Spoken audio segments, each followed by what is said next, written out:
Beleza. Boa noite, então, gente. Sou o Lucas. Hoje o nosso tema vai ser crosslinking, anel manual e com fento, voltado mais para técnica cirúrgica. Eu vou dar uma pincelada em outros quesitos, só para dar uma introdução mesmo, mas o foco da aula mesmo é a técnica mesmo das três técnicas, né? É, Vamos começar pelo crosslinking. O crosslink, por definição, é a criação de ligações que conectam uma cadeia de polímeros com outra, né? Ele é um processo fisiológico da idade, já vai acontecer com a córnea de todo mundo. E a gente faz o crosslink, né, em pacientes mais jovens, com o objetivo de fortalecer esse tecido corneano. Quais são as indicações? Falando rapidamente, que a Juliana já falou isso em outra aula. Progressão de ceratocone, né? Principalmente, aumento de alguma dioptria em um ano, 0,75 da miopia em um ano, pior da acuidade visual, ectasia pós-refrativa. Há quem defende que jovens com menos de 18 anos com ceratocone já indicam o crosslink de todo jeito, como uma forma de prevenção. Ficar sempre atento às contraindicações, né? Uma espessura corneana menor que 400, pode ter como alternativa ou fazer riboflavina hiposmolar ou oral, um também tem maior que 58, idade maior que 35, 40 anos, alguma cicatriz, uma visão maior do que 20, 25, né? Ceratite herpética com uma contraindicação relativa. E qual que é o mecanismo de ação mesmo do crosslink? A riboflavina, que é o que a gente usa, que é uma vitamina, ela funciona como um fotossensibilizador natural. Juntamente com a luz ultravioleta, tipo A, elas liberam radicais livres que aumentam a formação intra e interfibrilar de ligações covalentes na base de carbonila. Isso através de um processo de fotopolimerização, e isso causa o enrijecimento, né, o fortalecimento da córnea. Como que é a técnica cirúrgica em si?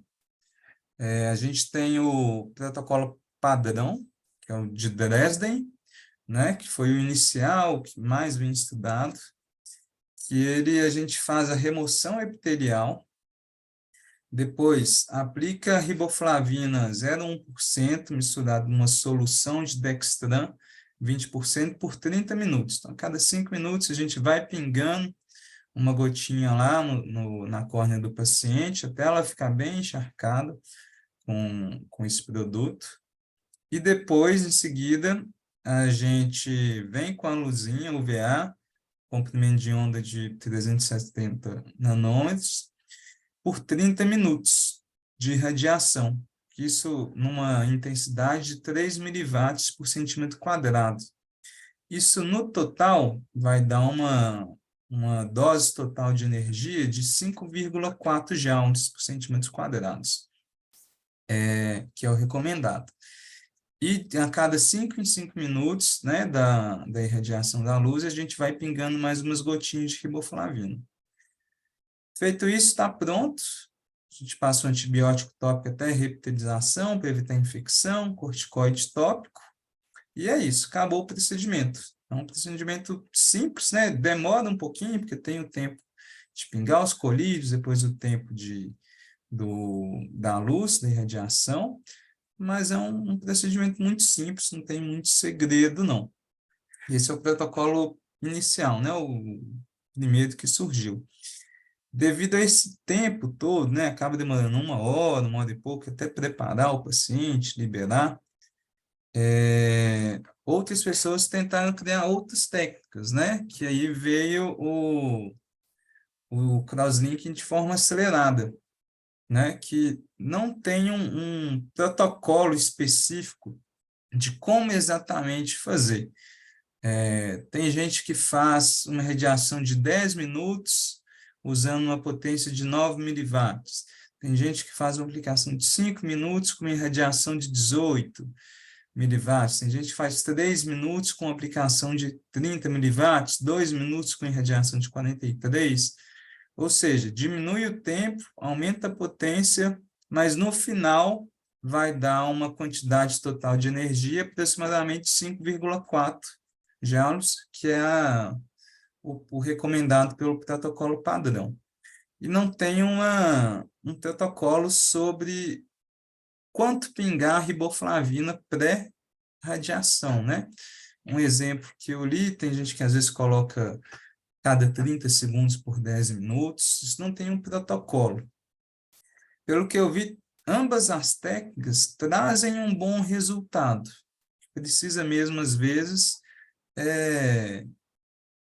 definir um protocolo melhor mesmo de como seria essa técnica mais rápida, né? E o objetivo dela é justamente aumentar diminuir o tempo, né, do procedimento para ficar algo mais confortável para o paciente, algo que dê menos resistência. E também tem a técnica EPION, né? Que ela a gente faz a mesma coisa, só que sem desepitelizar, sem tirar o epitélio. Qual que é a proposta dessa técnica? É de evitar a dor no pós-operatório e infecções, né? O desafio dessa técnica é justamente porque o epitélio ele vai servir como uma barreira para a riboflavina difundir no estroma corneano. Então, fica a dúvida se às vezes a riboflavina vai conseguir fazer o mesmo efeito que se tivesse desepitelizado. Tem pessoas que usam alguns cofatores, né, para tentar aumentar essa penetração, como o BAC, com a DTA, dentre outros. Mas os estudos também mostram que tem um bom efeito também, tanto quanto o protocolo padrão, e precisa mesmo de mais estudos para definir o que é melhor. Ele realmente diminui um pouco a dor no pós-operatório, mas a longo prazo, já vi alguns estudos que a técnica padrão, às vezes, regulariza um pouquinho mais a córnea, né? Assim, estabiliza um pouco mais o ceratocone. Então, não tem muito um padrão, vai muito, acho que, da experiência de cada um, quem gosta mais de epitelização, outros que não, mas o resultado significativo os dois apresentam. E tem algumas, sempre, né, se ater às complicações do crosslink, pode perder um pouco de linha visual, dar algum infiltrado estéreo, alguma cicatriz ceromal, algum haze, até aplanamento, desde até complicações um pouco mais graves, como um melt, um aumento de pio, uma elite. Então, sempre acompanhar bem o pré e o pós-operatório, igual a doutora Juliana já explicou bem nas aulas posteriores. De crosslinking é isso. Como eu falei, é um procedimento relativamente simples, não tem muito segredo, não. Falando um pouquinho agora do anel intestinal, não tem como eu falar só da técnica sem citar um pouquinho do histórico, principalmente da participação importante de brasileiros, né, na confecção. Ô, Então, Lucas, diga. é o seguinte, como a gente vai passar por um assunto totalmente diferente, eu gostaria de fazer rapidamente algumas considerações, só para depois a gente Perfeito, seguir em frente com o anel, ok? perfeito. Essa questão de progressão é desafiador, porque a gente Sim, sabe que as topografias, muitas vezes, elas aumentam no exame a ceratometria e depois elas regridem novamente, dependendo da captura da imagem. Então, eu diria o seguinte, nós devemos ter muito cuidado ao indicar crosslink, gente. Crosslink não é isento de complicações. E não faz o menor sentido um paciente, estou falando de ceratocone primário, um paciente adulto ser submetido a um crosslink. A chance do ceratocone evoluir realmente na vida adulta é muito pequena. Então, a gente tem que tomar muito cuidado de avaliar essa progressão. Uma outra questão também é o seguinte: qual a forma mais precoce que a gente tem para detectar a progressão de um ceratocone? A forma mais precoce que tem seria a gente fazer o estudo genético. Como isso não está disponível, seria fazer uma análise bioquímica de algumas citocinas que existem na córnea dos pacientes portadores de ceratocone. Talvez um mapa epitelial pudesse nos ajudar também. Agora, a gente esperar o paciente ter uma baixa divisão significativa para indicar o crosslink, nós estamos perdendo a grande oportunidade de reabilitar esse paciente, não deixar ele ter uma deficiência visual importante. Então, eu diria a vocês o seguinte, eu tenho uma convicção muito grande que a perda de sensibilidade ao contraste, ela ocorre antes da piora da acuidade visual. E por que isso? Porque o ceratocone, se a miopia é uma metropia, eu diria que o ceratocone é uma aberropia. Como ele induz a muitas aberrações, as aberrações degradam o contraste e pioram a sensibilidade ao contraste muito precocemente. Certa vez eu fiz um crosslink num primo meu, muito jovem, que já estava desenvolvendo o ceratocone, a visão dele ainda era praticamente normal. Mas ele relatava piora e eu acompanhava ele com sensibilidade ao contraste. Eu percebi que a sensibilidade ao contraste estava piorando de forma significativa, mesmo com a acuidade visual não alterando de forma significativa. Agora, em relação à técnica, o Theo Seiler, quando ele desenvolveu esses estudos, ele levou em consideração a espessura da córnea mínima necessária para proteger o endotélio, o tempo necessário e critérios de progressão. Ele desenvolveu um protocolo e ele falava na época, ele falou isso aqui no Brasil, lá em São Paulo, num congresso que teve de ceratocone. Ele falou o seguinte, ó, não alterem, parece que ele estava prevendo o que ia acontecer. Não altere o tempo de exposição, não faça em córnea com menos de 400 micra, já sem epitélio, porque você tem aumento de lesão de endotélio. E lembrar que, às vezes, esse endotélio vai descompensar 20 anos, 30 anos depois. Eles são pacientes jovens. Então, a gente tem que tomar muito cuidado. E parece que ele estava prevendo isso. Hoje, ao invés de tirar o epitélio, alguns colegas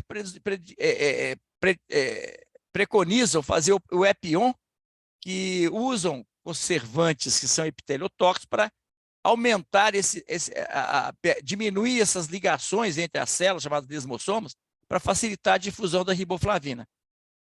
É muito difícil você comprovar a função do crosslink. Muito difícil, né? Às vezes o colega usa a riboflavina no túnel, usa a riboflavina escarificando o epitélio. Quer dizer, as técnicas passaram ninguém respeitar os estudos do Theo Seiler. Então, eu tenho muita preocupação com essas coisas que a gente não consegue, que não é feito de forma científica. Lembrar que é muito difícil provar como é que o crosslink funciona, porque a gente só sabe quando ele não funciona. Porque muitas vezes o ceratocone tem alguma variação, alguma evolução e para de evoluir. 25% dos cones evoluem em criança, 75% não evoluem. E às vezes ele pode evoluir e parar a sua evolução. Quando você faz o crosslink, você não sabe se realmente teve efeito. Então, a gente tem que tomar muito cuidado, documentar muito no prontuário com as topografias, para nos respaldar no caso de complicações que são sérias. Infecção a mais perigosa, mas também tem MELT, tem haze. E lembrar que todo crosslink bem realizado ele tem que provocar um haze, que o Theo Seiler chamava de haze bom. Ou seja, se você não teve haze, é porque não teve a exposição à ultravioleta sensibilizada pela riboflavina suficiente. Então, não ter haze, gente, significa que há um erro de técnica. Sempre aparece alguma opacidade depois do crosslink. Tá?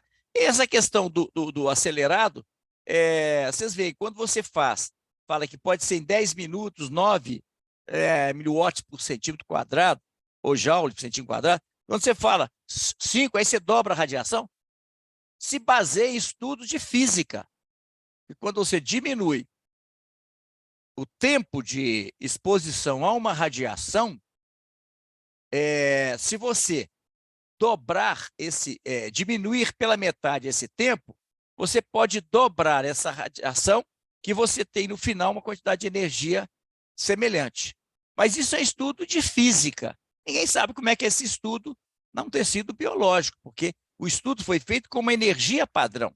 Então, eu não gosto desses empirismos sem nenhuma base científica e até porque é difícil mesmo você fazer um estudo, porque a gente não sabe se ele funcionou ou não, porque o ceratocone pode não estar evoluindo. Então, é uma técnica que eu acredito, eu faço, mas é uma técnica que eu faço muito pouco, porque é difícil os pacientes preencherem os critérios de evolução com uma boa qualidade visual. Eu não acho que faz sentido fazer crosslink numa córnea que já está muito aberrada, uma córnea que já tem uma baixa de visão. Importante, não faz sentido, no meu ver. Mas tem colegas que fazem. Então, essas considerações que eu queria fazer sobre o crosslink. Muito boa sua apresentação. E vamos em frente, então. Não sei se o Arnaldo quer fazer alguma Quero observação. sim, Alguém... Reinaldo. Na realidade, o Lucas já falou tudo, você comentou aí, praticamente precisava ser comentado. Na realidade, eu quero só enfatizar o seguinte: o crosslinking, a única boa indicação do crosslinking é um paciente jovem, adolescente, que está comprovadamente com a sua ectasia em evolução e ainda mantém uma qualidade de visão boa, porém, ele não pode ter visão 20/20, ou seja, existe no protocolo de Dresden, que é o protocolo aí do Wollensak o protocolo tradicional do Teosali, que a gente não deve realizar. Existe uma série de contraindicações à realização do crosslink, e uma delas é qualidade de visão 20/20. Como o Reinaldo já enfatizou anteriormente, o crosslinking ele vai provocar uma reticulação do colágeno e vai provocar um raise. Ou seja, o raise, na realidade, é o produto da reticulação do colágeno e do endurecimento das fibras de colágeno. Se você realiza um procedimento de crosslink e não tem raise, certamente esse crosslink não vai funcionar. E esse raise, seja o Gregor Wollensak falava que é o bom raise, mas mesmo o bom raise, ele causa uma baixa da acuidade visual. Então, não faz sentido você fazer crosslinking em paciente que ainda está com visão 20/20, ok? Não faz sentido nenhum fazer crosslinking em adulto, até porque a própria reticulação do colágeno natural acontece ao longo do tempo, e não faz sentido você fazer crosslinking em um paciente que já está com a córnea muito aberrada, até porque o crosslink ele só vai teoricamente estabilizar a ectasia, mas não vai reabilitar a visão. Ao passo que o implante do segmento de anel vai fazer as duas coisas. Ele vai fazer a estabilização da ectasia, se o paciente não coçar os olhos daqui para frente, e vai também aplanar a córnea e melhorar bastante a qualidade de visão dos nossos pacientes. Então, eu realmente, quando o Ferrara trouxe o primeiro equipamento de crosslink para o Brasil, da IROC, nós fizemos uma pesquisa na Santa Casa, lá operamos 100 e tantos pacientes, e a nossa conclusão foi essa, que realmente o crosslink, se ele for feito de acordo com o protocolo de Dresden, ele pode estabilizar a ectasia corneana, porém, ele realmente, em hipótese alguma, ele reabilita a visão. Então, hoje eu diria para vocês que de cada 50 implantes de anel, eu faço um ou outro crosslink. Então, realmente, as boas indicações para o crosslinking são muito limitadas. E como o Reinaldo já salientou, é um procedimento que, se ele não for realizado da maneira correta, você pode ter melting corneano e o paciente pode perder a córnea. A nossa colega e amiga lá de Maringá, Edna Almudinha, o primeiro caso de crosslink que ela fez, ela teve um melting corneano e o paciente teve que ir para transplante. Então, é um procedimento que, se ele não for realizado da maneira correta, as complicações podem ser extremamente graves, ok? Então, alguém gostaria de fazer mais alguma pergunta aí ao doutor Lucas? Algum comentário? Doutor Cláudio Cury está online? Boa noite, Cláudio. Sim, doutor Arnaldo. Tudo bem, Cláudio? Tudo jóia, boa noite a todos. É só uma lembrança da oftalmologia básica. O epitélio, ele é um filtro ultravioleta, certo? Então, o fato de não Exato. tirá-lo não tem sentido. Já começa por aí. Fora isso, já foi muito bem abordado. Agora, a gente está vendo cada dia mais fazendo um crosslink em pacientes mais idosos, viu? Mas na realidade, Cláudio, o Reinaldo até comentou que quando o Saller teve aqui em Ouro Preto, no Congresso Mundial de Ceratocone, não sei se vocês sabem disso, o Paulo Ferrara, ele fez o primeiro congresso da Sociedade Mundial de Ceratocone, foi realizado aqui em Ouro Preto, com a presença do Gregor Wolensack e do Theo Saller. E o Theo Saller apresentou o seu protocolo e ele, como o Reinaldo já comentou, ele enfatizou que ele pesquisou incessantemente o protocolo ideal para o crosslink. Então, ele recomendou que não mudasse o tempo, que não, principalmente o tempo de soaking da córnea. Na realidade, o que protege o estroma corneano e o endotélio é o soaking com a riboflavina. Esse soaking, segundo o SAI, demora 30 minutos. Então, em hipótese alguma, a gente deve apressar essa fase da impregnação do estroma corneano, que é isso que protege o endotélio corneano.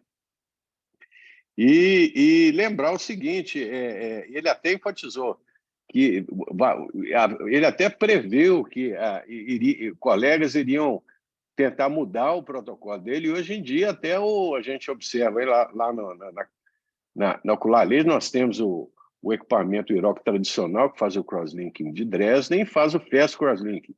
E a maioria, hoje em dia, prefere fazer o fast crosslinking. A gente observa colegas aí juntando duas técnicas, como o Reinaldo já comentou, faz o implante de anel e instila a riboflavina no túnel, depois faz um fast crosslinking lá de 2 minutos. Então, são técnicas associativas que realmente não existe nenhum respaldo científico de que isso pode ser benéfico para o paciente, ok?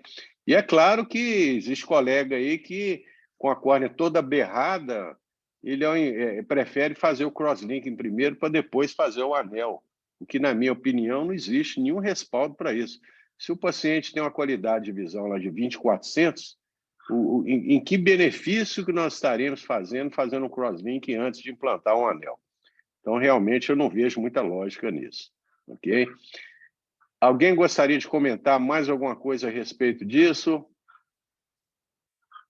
Ok, então, Lucas, vamos em frente, então, o próximo tema. Perfeito, então. Agora vamos falar da técnica cirúrgica do anel. Falar só um pouquinho do histórico, né, por causa da importância dos brasileiros nesse tema. A ideia de implante intraestromal foi descrito primeiramente em 1961, que, na verdade, ela até que visava mudar o índice de refração. E depois que surgiram os anéis intraestromais que visavam alterar a curvatura da córnea, né? Então, em 87, o Fleming realizou os primeiros estudos. Em 91, Nozek, que também era brasileiro, fez os primeiros implantes de anel para correção de pequenas miopias, que era um anel já fabricado por uma empresa americana. E o Ferrara, mais ou menos nessa época, junto com a Medifacus, começou estudos de anel para correção de grandes astigmatismos irregulares, seja por ceratocone, ou pós-refrativa, transplante ou trauma, né? Em 96, ele iniciou a fazer esses implantes de anel para ceratocone, em 99, para ectasia pós-excimer laser, e em 2000, Colin criou o anel Intax, que ele é americano, né? Para correção de ceratocone também.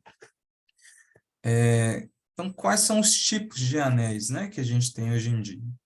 Eles são todos de PMMA, e a gente tem os anéis que são implantados na zona óptica de 5 a 7 milímetros. Eles têm um formato triangular, que é o da Ferrara, pela Ferrara Ophthalmics, e o da Medifacus, que é da Ring, e tem um da Áustria, que é o Mil Ring. E tem os de zona óptica de 7 a 8 milímetros, que tem um formato hexagonal. Ele tem um desenho um pouquinho diferente, que é o Intax, né? Falando um pouquinho do Ferrari e do Ring, que é o que a gente mais usa aqui no nosso serviço, eles têm um diâmetro de 6,2 milímetros, são triangulares, com uma base de 600 micra, Tem a espessura variável, pode variar de 150, 200, 250, 300, assim por diante, e um comprimento dos arcos variáveis também. Isso vai depender de cada caso, qual que vai ser a melhor escolha, né? A gente vai falar sobre isso. Lembrando que em 2005 o CFM liberou, né, um implante de anel para ceratocones grau 3 e grau 4, com uma ceratometria máxima de 65, e quem já é intolerante à lente. O implante de anel para outros tratamentos, degeneração marginal pelusta, pós-transplante, é considerado meio que off-label. E a gente tem sempre que lembrar, tanto dos critérios de inclusão, quanto das contraindicações. Eu não vou focar muito nisso, porque já foi tema de outra aula, mas depois, se alguém quiser fazer algum comentário, tiver alguma dúvida, a gente pode voltar nesses slides. Então, qual que é a ideia, né, do anel? A gente tem a lei de Barraquer, que fala o seguinte: toda vez que a gente adiciona um tecido na periferia da córnea, a gente consegue o aplanamento dessa córnea e a diminuição da miopia. E a diminuição é tão maior quanto maior a adição de tecido. E segundo a lei desse outro colega nosso, que eu não vou arriscar falar o nome, a correção obtida através do implante do anel é diretamente proporcional à sua espessura e inversamente proporcional ao seu diâmetro. Então, o princípio do anel é basicamente isso: a gente adiciona um tecido na periferia para causar um aplanamento da córnea, gerar uma maior regularidade e, às vezes, até diminuir um pouquinho de grau da miopia que o paciente pode ter. Para a gente fazer o planejamento cirúrgico, a gente costuma usar os normogramas.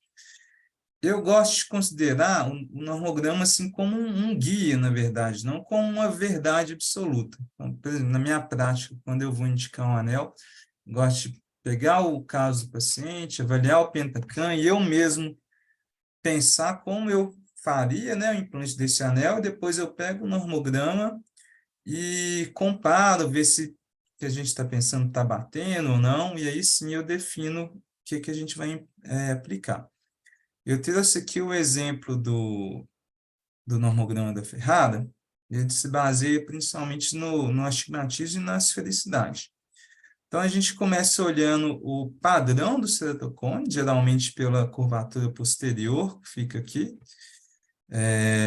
Então, vamos supor que a gente tem um ceratocone nesse padrão de península. Vocês estão vendo o meu cursor aqui? Então, vamos supor que a gente tem um padrão de península. Então, a gente vai e olha a esfericidade que está no Pentacam, né, do paciente. Vamos fingir que é de menos 0,7. Então, o normograma, segundo essa esfericidade, indicaria dois segmentos de 160 por 150. Vamos supor que fosse um isthmus. Então, se o paciente tiver um astigmatismo topográfico de até 6 de dioptria, ele indicaria um anel de 320 por 200. Se tivesse um astigmatismo maior do que 10, ele indicaria dois segmentos de 140 por 250. Então, cada paciente vai ter um anel específico, cada tipo de ceratocone vai ter um tipo específico.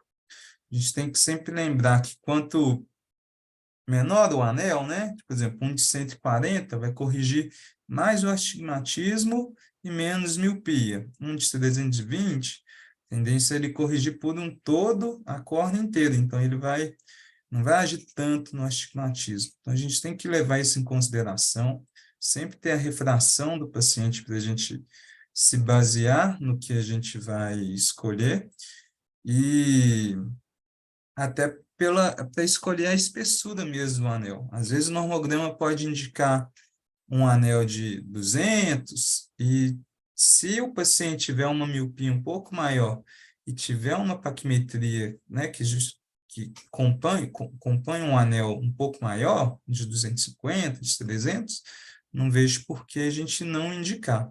Por isso que eu falo que o normograma é mais um guia assim, do que uma verdade absoluta. Pelo menos é assim que eu costumo pensar. Então, feito esse planejamento, A incisão, geralmente, a gente faz no eixo mais curto, e a profundidade que vai variar. No manual, a gente calcula a profundidade de 80% na córnea. No fento, já é uma profundidade de 70%. Eu trouxe um vídeo aqui do próprio Ferrara, que eu acho que fica mais fácil, tanto para a gente ver o instrumental, quanto para a gente ver a técnica em si. Vou acelerar um pouquinho aqui. Então, aqui tem uns instrumentos, né? Tem o Sinskey Hook, que ele vai servir para marcar a zona óptica, o transferidor, para a gente achar o eixo certinho, o marcador duplo, que vai marcar o trajeto do anel, pinça de fixação, para fixar um pouquinho o olho, não ter risco do olho mexer, o bisturi de diamante milimetrado, que a gente fazia incisão, pré-delaminador, o Suarez Spreader, os tunelizadores, né, que eles vão, tem um tanto para ir para a direita, um outro para ir para a esquerda, o guia de bicalho e a pista de McPherson modificada, que ela tem uma pequena modificação para a gente conseguir dar uma pega no anel. Então, o primeiro passo é fazer a marcação do centro óptico. A gente pode vir com o Sinskey mesmo, manda o paciente olhar bem na luz lá do microscópio e a gente vai marcar o centro óptico. Lembrando que nem sempre vai ficar no meiozinho da pupila. Tem gente que tem a tendência a achar que tem que ser bem no meio da pupila, mas não. Às vezes isso muda um pouco. Marcado isso, a gente pega o transferidor e o marcador, né? A gente coloca o transferidor no eixo, no olho, o marcador no eixo que a gente quer fazer a incisão, tudo certinho, deixando no centro óptico. Faz essa marcação, já fica essa tatuagem indicando onde vai ser a incisão, o trajeto em si do anel. E aí a gente vai fazer a incisão. Então, o bisturi, né, o bisturi de diamante, ele é milimetrado, então a gente consegue calibrar quantas micras a gente vai querer. Se vai ser 400 micras, se vai ser 380, 375, o bisturi ele fornece isso para a gente. Então, a gente vai rodando ele aí até chegar na profundidade que a gente quer.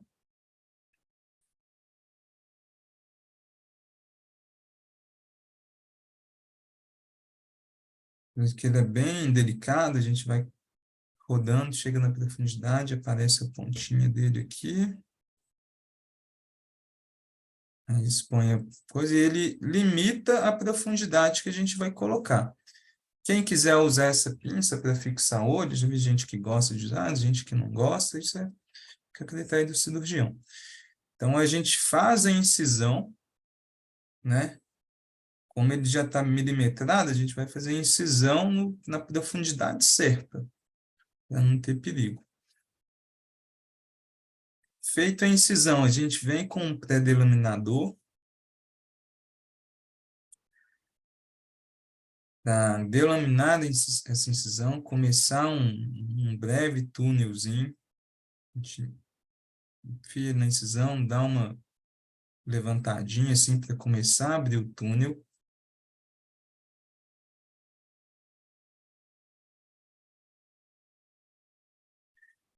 E depois a gente cria um bolsão para a gente iniciar a tunelização. Aí a gente pega o Suarez Spreader e coloca na incisão também para criar esse bolsão para a gente ter espaço para entrar com o tunelizador.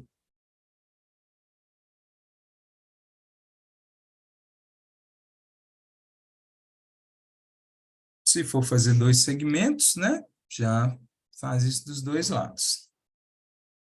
A gente vê que fica bem na incisão mesmo, na profundidade correta que a gente quer.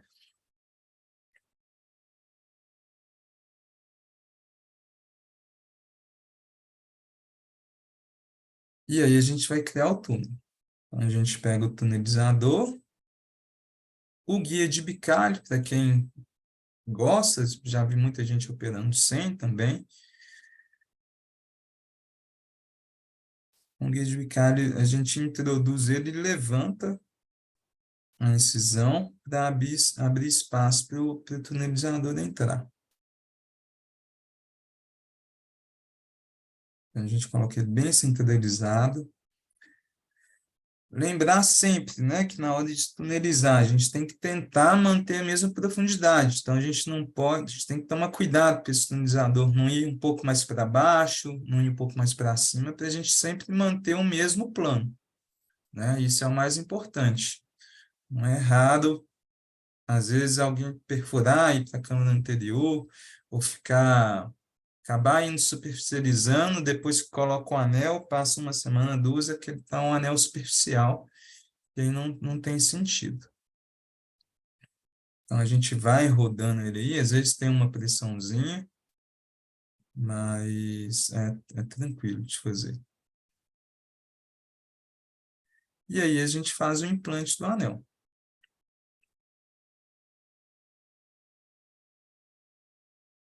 Pode usar o guia de bicalho também para abrir o túnelzinho, para colocar o anel. É sempre bom. Então, o bom da McPherson modificada é que ela tem forma tipo um triângulozinho que encaixa bem no anel. Como ela é muito pequenininha, ele tende a... Aqui, ó. Até pausar aqui. Mostra ele tem um triângulozinho para ter um encaixe perfeito, porque não é errado o anel tentar pular assim da McPherson, não. Com certeza, teve vários cirurgiões que já perdeu um anel assim, teve que usar outro de reserva. Então, um bom de ter a específica para isso é que dá um pouquinho mais de segurança. Então, a gente começa a introdução, tentando sempre deixar o anel deitado e faz a inserção. Se tiver um outro segmento, o mesmo procedimento. Aí, com o Sinskey Hook, a gente enfia nessa bolinha aí e termina de empurrar o anel. Então, é basicamente isso. Se quiser pôr uma lente de contato para proteger melhor, então, depois no pós-operatório, pode ser uma boa. O que muda do Fento, né? Isso aqui é até um vídeo do nosso serviço. O aparelho do Fento, ele já consegue fazer esse túnel para a gente, né? De forma mais rápida, menos traumática. Com certeza que vai ficar sempre no mesmo plano. Então, dá uma maior segurança, maior preditibilidade da cirurgia, né? A gente vê que é muito rápido. Deixa eu passar aqui de novo. E a inserção do anel é a mesma, né? Não muda o procedimento, não. A gente pode vir com vai ter que vir com pré-delaminador, né? Abrir um pouquinho a incisão e depois aí já faz a inserção do anel. O que muda basicamente das duas técnicas é isso, e o Fento vai ser mais rápido, vai ser mais preditível, certo?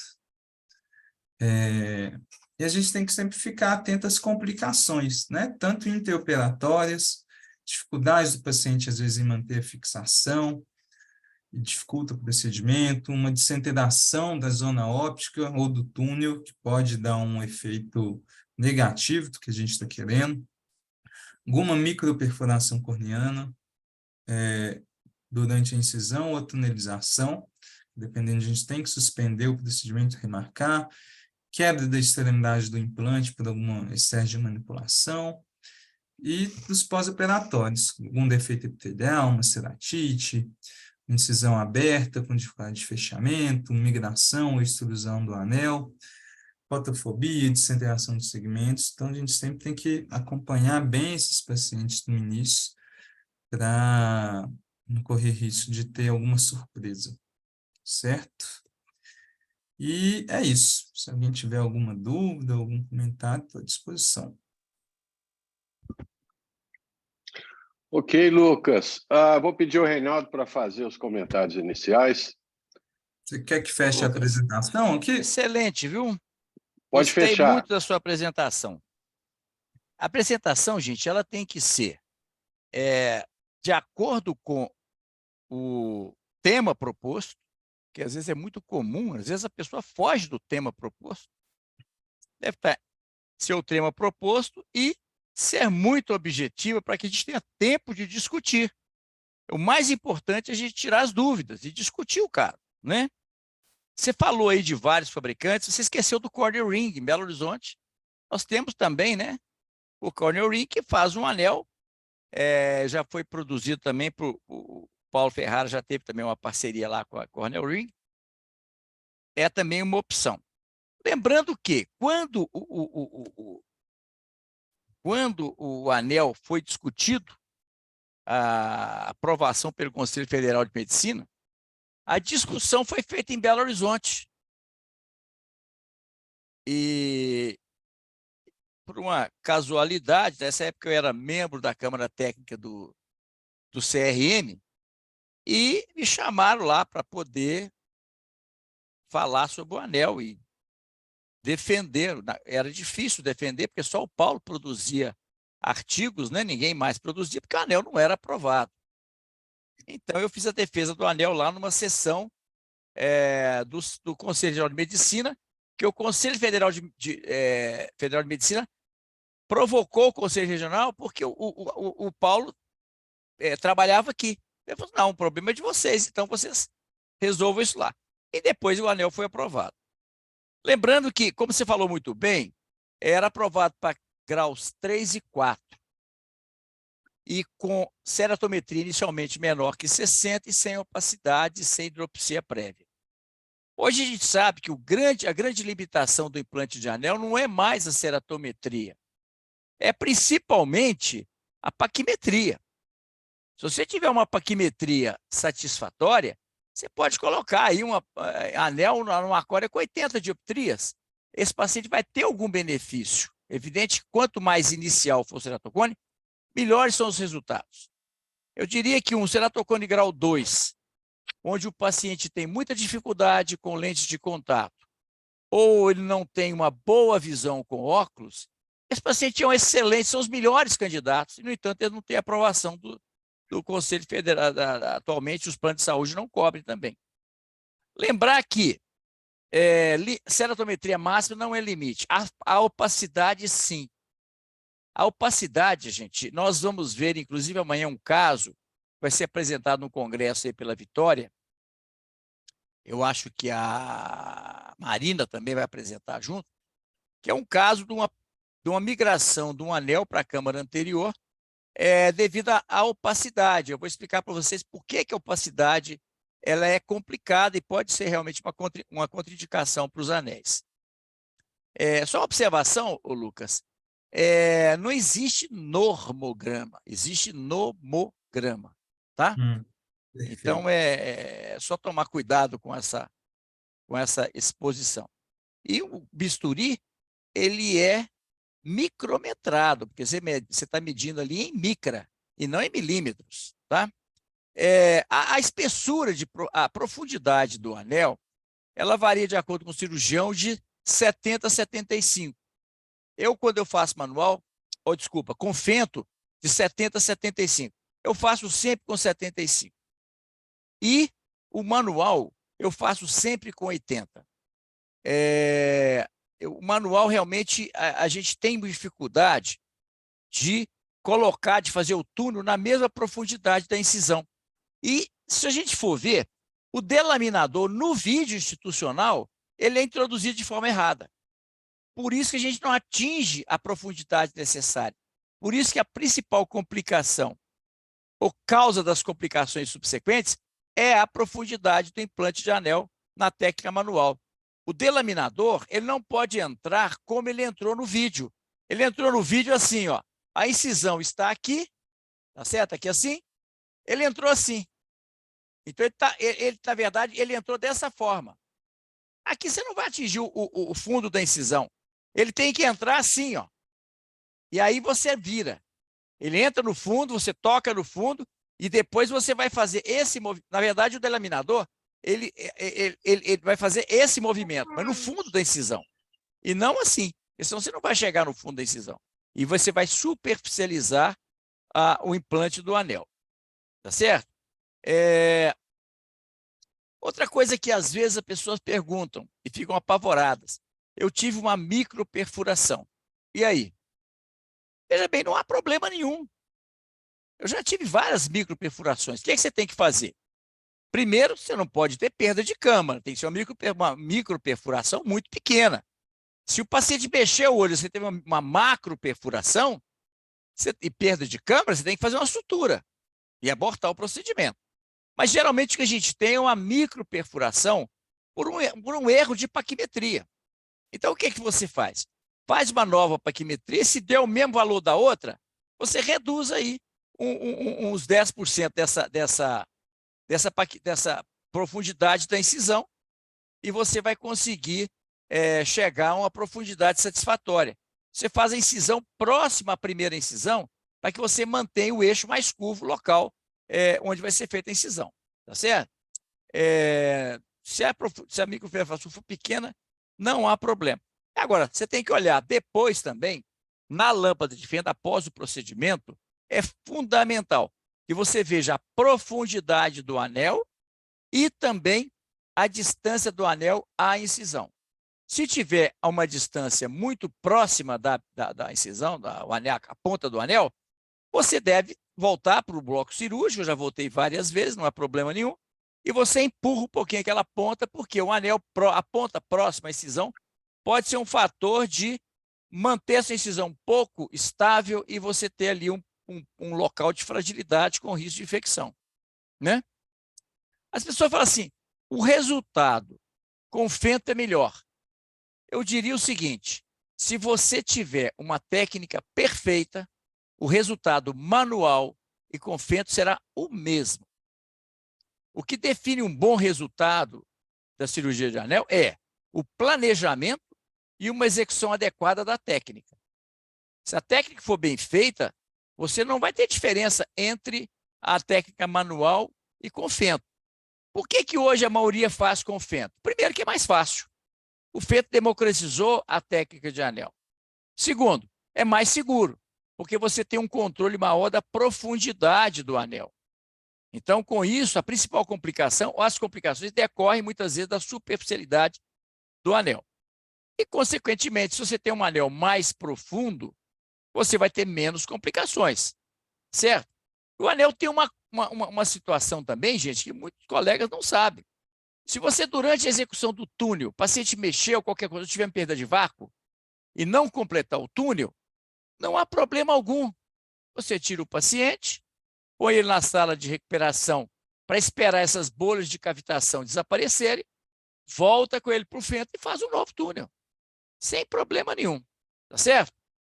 Em relação à lente de contato, eu coloco lente de contato não porque teve alguma erosão epitelial, porque eu falo com o paciente, ó, vou colocar essa lente, eu quero te ver hoje ainda.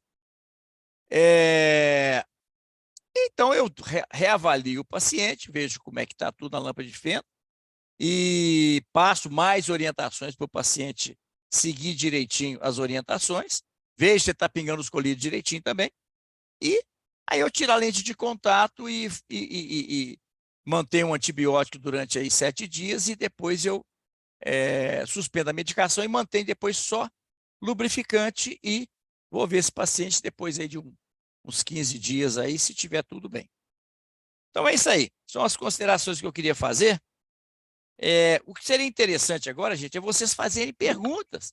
O Lucas ficou a semana inteira estudando sobre anel, sobre crosslink, então ele está ansioso por responder as perguntas de vocês. Então, vamos tirar as dúvidas aí. Perfeito. Pessoal, lembrar que essa sexta-feira, às 13 horas, vocês vão ter o privilégio de fazer um wet lab de anel manual com o Fabiano e com o Paulo Ferrara lá. Então, é uma oportunidade ímpar para que vocês possam praticar a tunelização em olhos de porco, e isso é o primeiro passo para a gente aprender a implantar segmento de anel. Como o Reinaldo já comentou, a técnica de anel manual nós usamos durante muitos anos e os resultados eram excelentes. Agora, é inegável que o fento segundo ele traz muito mais qualidade ao procedimento.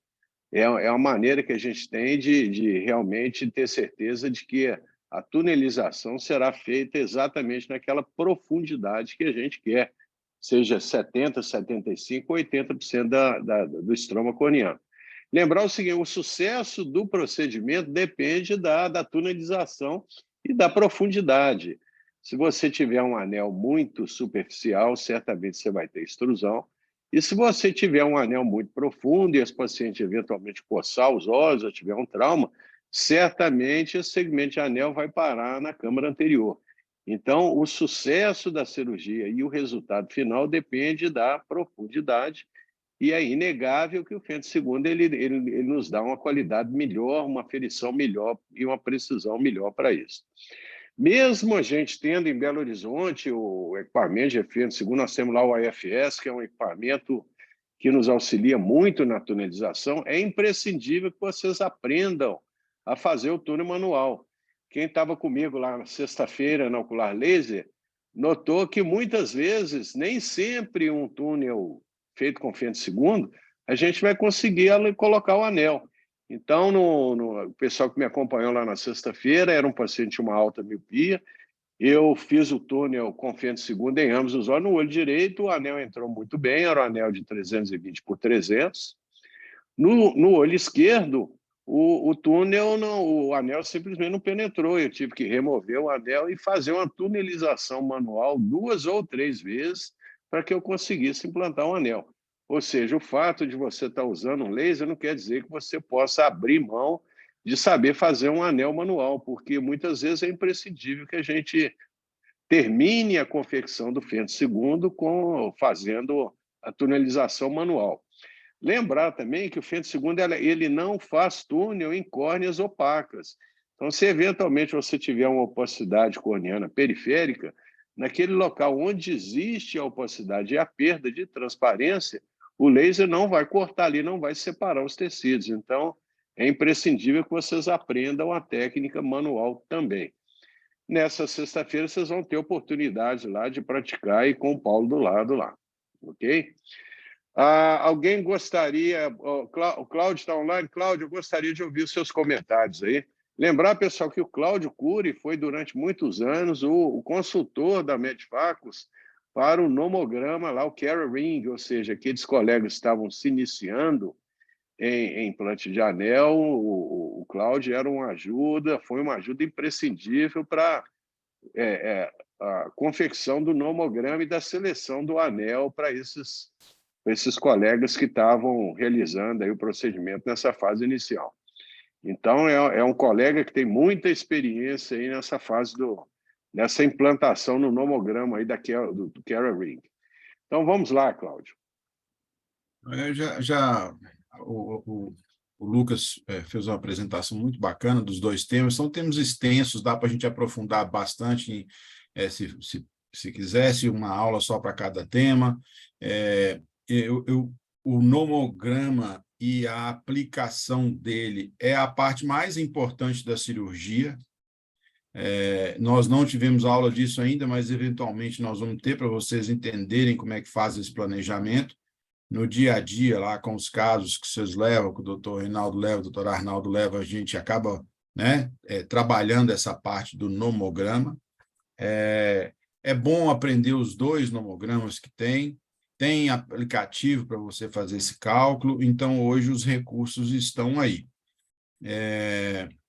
Então, sempre que precisar também pode me ajudar. E lembrar que atualmente tem os anéis assimétricos.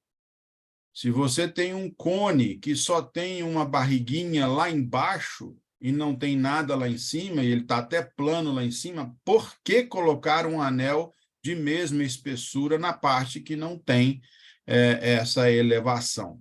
Então, é uma coisa que fazia todo sentido e foi feito. E vocês têm um acordo com a Medfacus, né, a Ocular Laser, e que indiretamente beneficia vocês, que fazendo um planejamento com um anel assimétrico, né, ele tem espessuras diferentes no mesmo segmento, o valor é como se você estivesse comprando o maior número de anéis, então vocês terão o maior desconto, tá? Podem me usar para isso, caso vocês tenham casos que vocês queiram discutir. Então, isso que eu queria falar sobre o planejamento, e uma coisa que eu acho que ficou faltando, mas é muito importante. É um detalhe pequeno, mas faz a diferença. Anel manual, 80% de quê? É 80% no ponto da incisão. E o anel com fento é 75%, baseado na paquimetria mais fina do trajeto do anel. Muito importante, não façam cálculos errados. Manual é da incisão. Com fento é 75 do trajeto, do ponto mais fino do trajeto. Ok? Só isso. Perfeito, Eu vou ver se eu Cláudio. consigo ir lá na sexta-feira rapidinho, mas porque depois eu tenho consultório, mas vou tentar dar um oi lá para vocês. Mas se eu não conseguir, sintam a minha presença. Tá certo. Lembrar que o evento será realizado lá na Rua Maranhão, lá na Ferrara Ophthalmics, que é pertinho ali, a um quarteirão ali do Life Center. Então, é uma oportunidade, pessoal, que vocês não podem, hipótese alguma, perder. Okay? Hoje em dia está muito difícil a gente conseguir olho de porco para a Wet Lab, então não podemos perder essa oportunidade. Okay? Doutor Arnaldo, a gente consegue, eu passei aqui para o pessoal, os lugares onde consegue olho de porco também, tá? Não tem, eu não tenho tido dificuldade, não. Maravilha. Uma outra coisa que você comentou também, Cláudio, que é muito interessante, é o seguinte: nomograma é uma estratégia que os fabricantes de anel fazem para os colegas que estão se iniciando em cirurgia em implante de anel, para que vocês tenham um padrão para iniciar. A gente não pode dizer que o nomograma, por exemplo, que era o nomograma lá da Medifax, foi feito pelo Albertazzi.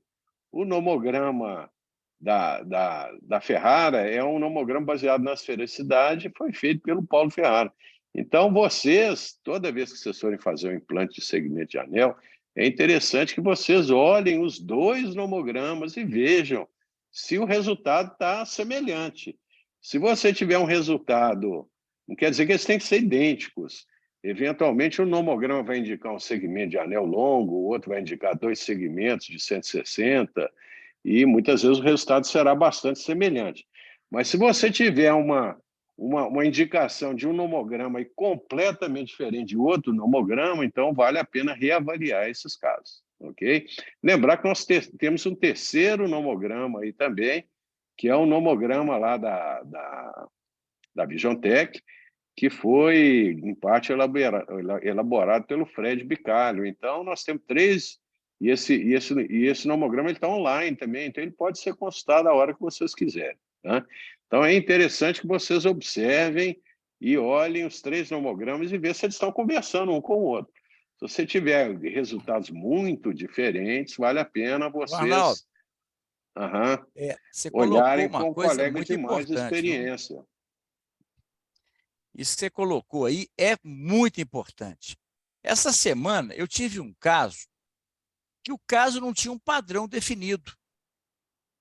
Lembrar que os nomogramas começaram baseados na ceratometria. Depois passou uma nova geração baseada no padrão do cone. E essa terceira geração está baseando-se também mais na esfericidade e no astigmatismo. Então, gente, o que é mais correto? Eu acho que não existe uma verdade absoluta. Todo mundo que faz anel tem casos excepcionais, tem casos muito ruins. E todo mundo tem.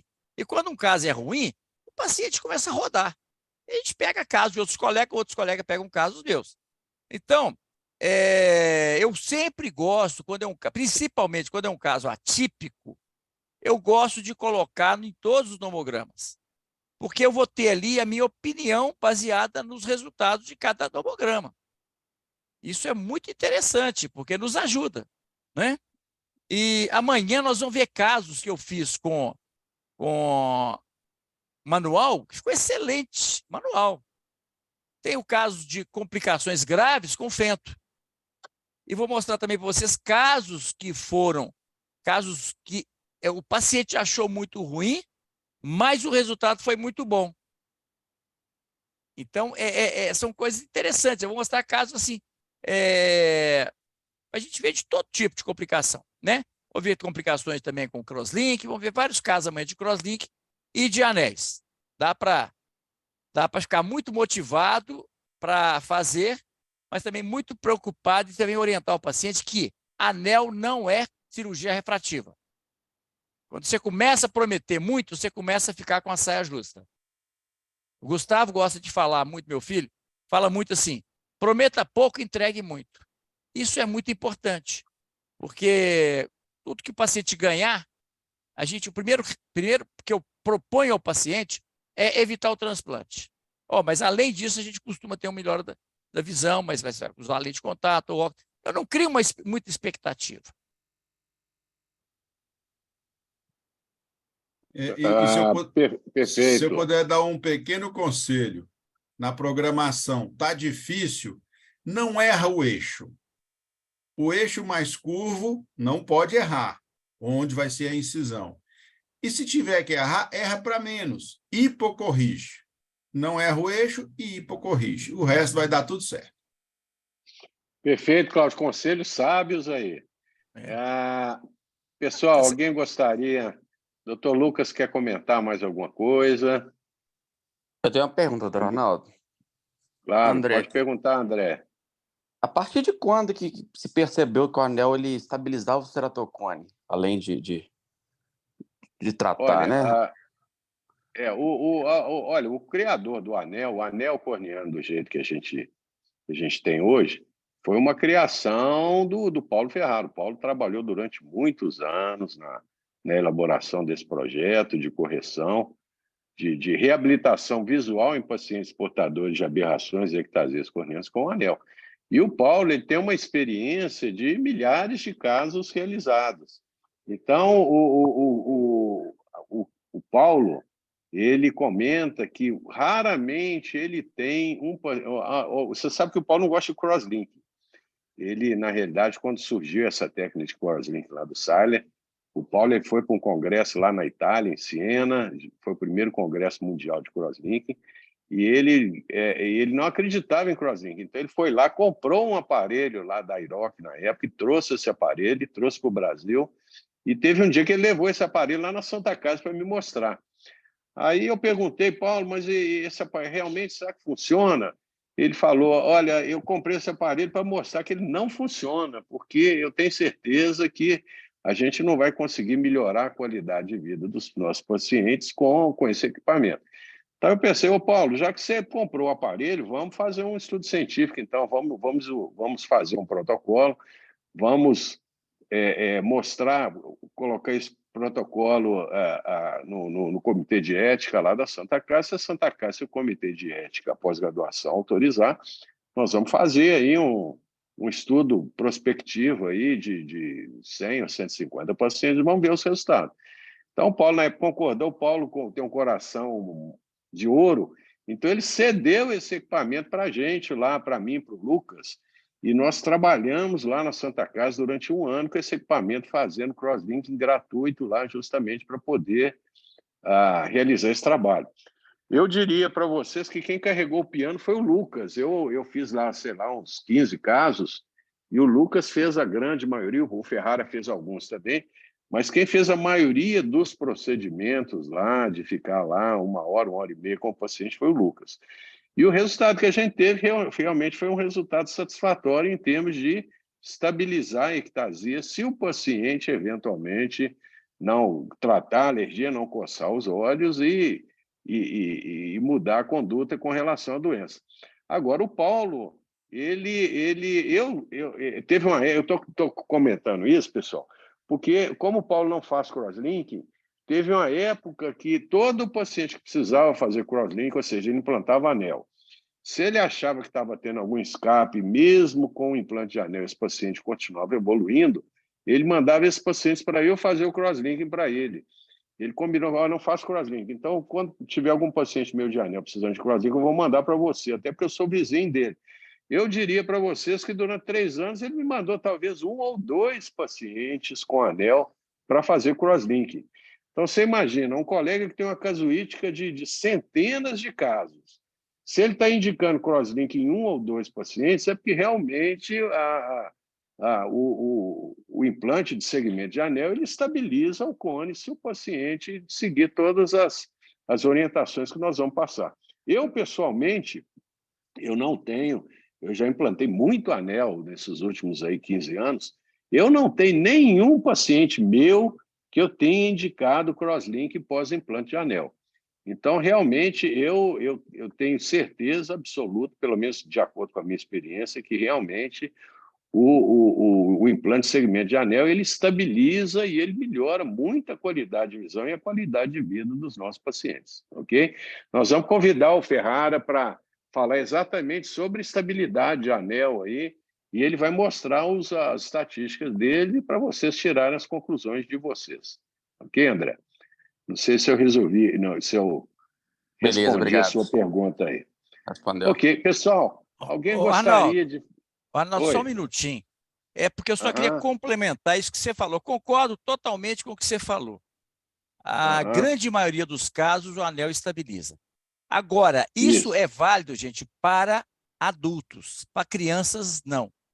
O anel, existe um estudo, inclusive, muito recente do Sérgio Cuítico, lá de Porto Alegre, que ele publicou um trabalho mostrando que em crianças o anel não estabiliza. Ou seja, se você faz um anel em criança, você tem que acompanhar essa criança muito de perto, porque pode ser necessário fazer o crosslink. Lembrando que não se deve fazer procedimentos combinados. Você fazer anel e crosslink, você vai ter um raise muito grande. Então, não faça procedimentos combinados.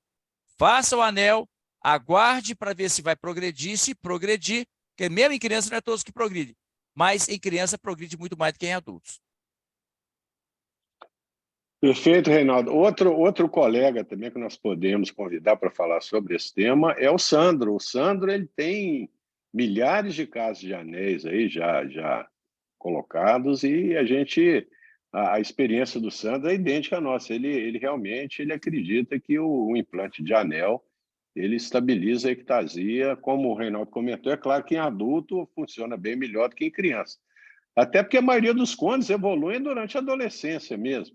Aquele paciente que está com 30, 35, 40 anos que a gente implanta anel, muitas vezes não é para estabilizar o cone, é para resolver o problema da ametropia dele e das aberrações induzidas pela ectasia. Ok? Mais alguma pergunta, pessoal? Boa noite. Boa noite, Ana. Pode perguntar. Curiosamente, hoje eu estive com o Fabiano e com o Sandro. Ele me apresentou o Sandro e eu perguntei justamente para ele em relação... Ai, peraí, que eu tô tossindo. O que ele achava do anel para estabilidade, sabe? Ele falou que ele depende muito do estágio que é implantado o anel do ceratocone, sabe? Mas ele teve boas experiências também. Exato.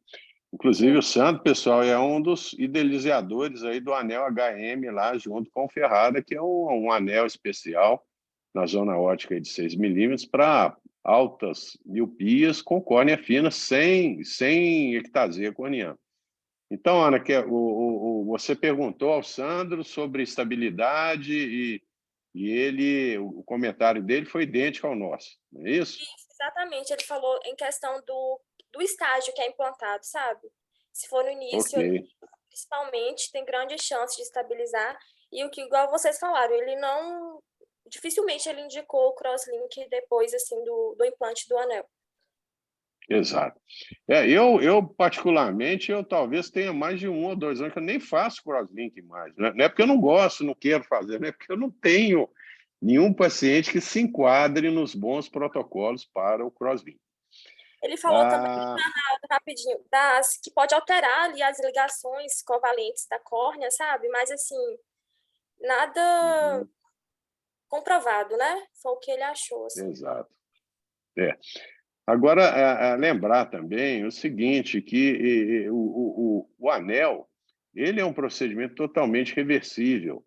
Você implanta um anel, a profundidade não estava boa, o efeito não foi o efeito desejado, eventualmente você teve lá uma extrusão, ou algum problema na incisão, você pode remover o anel, esperar aí 3, 4 meses e reimplantar o anel, não tem problema nenhum. Ou seja, o implante de segmento de anel é um procedimento totalmente reversível.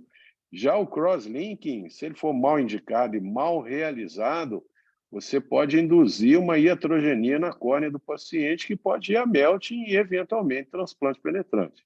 Então, do ponto de vista de complicações, as complicações do crosslink, elas são muito mais graves do que uma eventual complicação e intercorrência que a gente pode ter com o anel. Ok? Muito Gente, deixa eu bem. fazer um Mais alguma comentário aqui. pergunta? Deixa eu fazer só uma observação que me lembrou aqui agora, que eu lembrei aqui agora.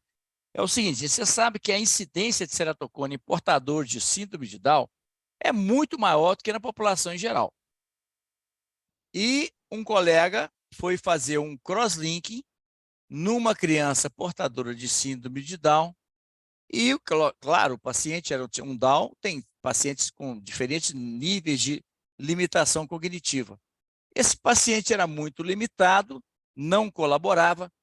Então, o que ele fez? Ele fez o procedimento sob anestesia geral e, para aproveitar a cirurgia com anestesia geral, ele fez nos 2 olhos. Pois bem, essa criança teve uma infecção e perdeu a visão dos 2 olhos. Então, só lembrando que o crosslink, gente, ele tem complicações graves, então a gente, para indicar, fundamente muito bem, documente isso. O que não está no prontuário não foi realizado. Ah, eu fiz, mas não anotei. Então, não foi feito. Legalmente, você não fez. Então, tudo que vocês fizerem, documente no seu prontuário para que vocês tenham uma tranquilidade em justificar a sua conduta. Tá? Era só isso que eu queria complementar aqui. Vamos deixar agora para os nossos fellows fazerem as perguntas aí. Perfeito. Então, vamos lá, pessoal. Doutor Lucas está ansioso aí para responder as perguntas de vocês aí.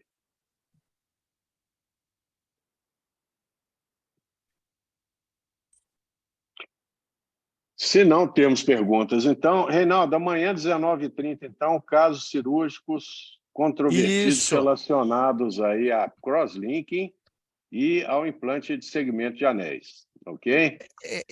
Gente, mãe, exatamente, 19h30. Eu vou selecionar nossos pacientes daqui a pouco, vou começar a selecionar. E eu vou montar uma aula de um paciente que teve lá na clínica hoje. Eu sempre que eu pego esses casos desafiadores, eu ponho assim, paciente encaminhado, quer dizer, eu nunca sou pai da criança. Então, eu vou mostrar um caso de um paciente que teve hoje, lá na clínica, que eu fiz um LASIK nele, na época só se fazia LASIK, o paciente tinha 3 graus de miopia, só uma coisa assim, uma córnea muito espessa, nessa época não tinha Pentacam, eu fiz um LASIK e esse paciente desenvolveu uma ectasia unilateral. Um cone uma miopia que não tinha sinais de cone, uma córnea espessa e desenvolveu num olho só. Então, ele tem visão 1 no olho hoje, sem correção, no outro olho tem a visão de 0,2 após implante de anel. Coloquei implante de anel nele,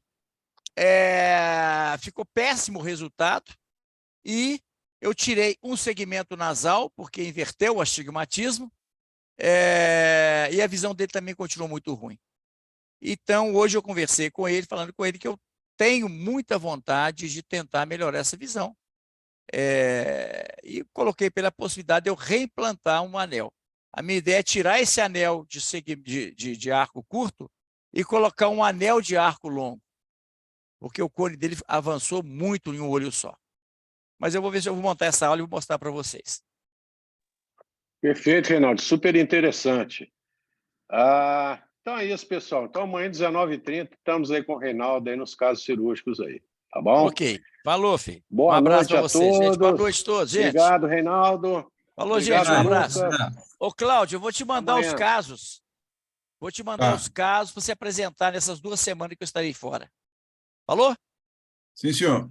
Um abraço, Tá pessoal. bom. Boa Um noite. abraço, gente. Uma boa Obrigado, noite a todos. Cláudio. Boa noite.